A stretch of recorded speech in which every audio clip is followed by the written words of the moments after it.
The other day, I found rashes on my body. And I thought it was just one spot, but when I looked in the mirror, my whole torso was covered in rashes. And I started to freak out. I didn't even notice they were there until I was covered in them because they weren't itchy. But I don't like bothering my doctor, my family doctor, so I waited a few days to see if they will go away on their own.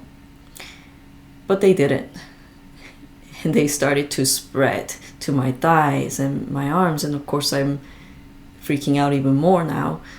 And the next thing I do, of course, is to Google, ask Dr. Google, read the articles, and look at the pictures and see if there's anything that matches the condition I have.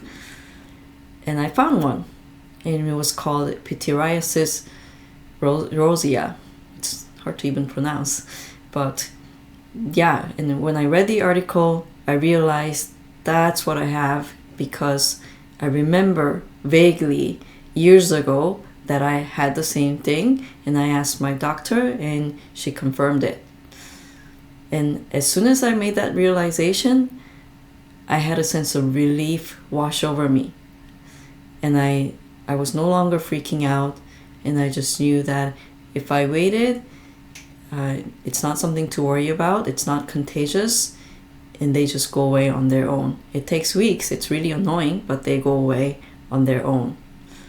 But knowing that I could breathe again, that just knowing what it was and putting a name to it, it put my mind at ease. And it can be the same for emotions. When we have a sudden, intense, overwhelming emotion and we don't know what's causing it, we don't know what it is, we start to freak out. And we go into this loop of constantly asking what's going on. I hate feeling this way. I don't know what's going on. I need help. I gotta get out of this right now.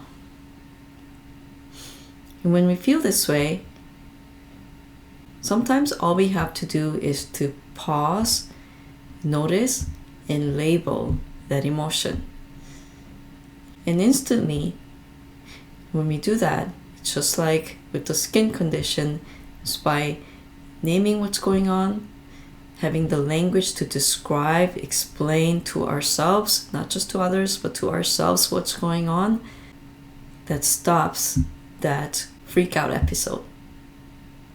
I was with a client the other day, and he came in to discuss the sense of sadness and depression he had been experiencing. And it wasn't going away, so he booked a session to discuss that. And I listened to him, and we talked.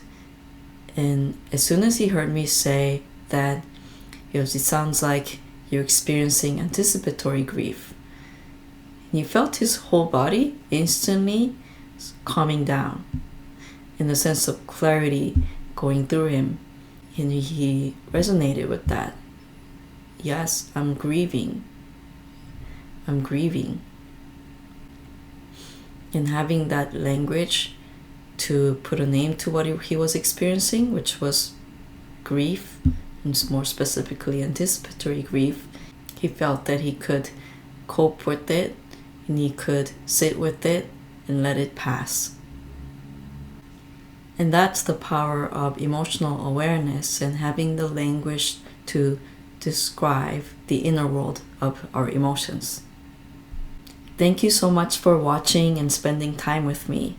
I hope you found this video helpful, and if you did, you can like and subscribe to learn more about your inner world of emotions.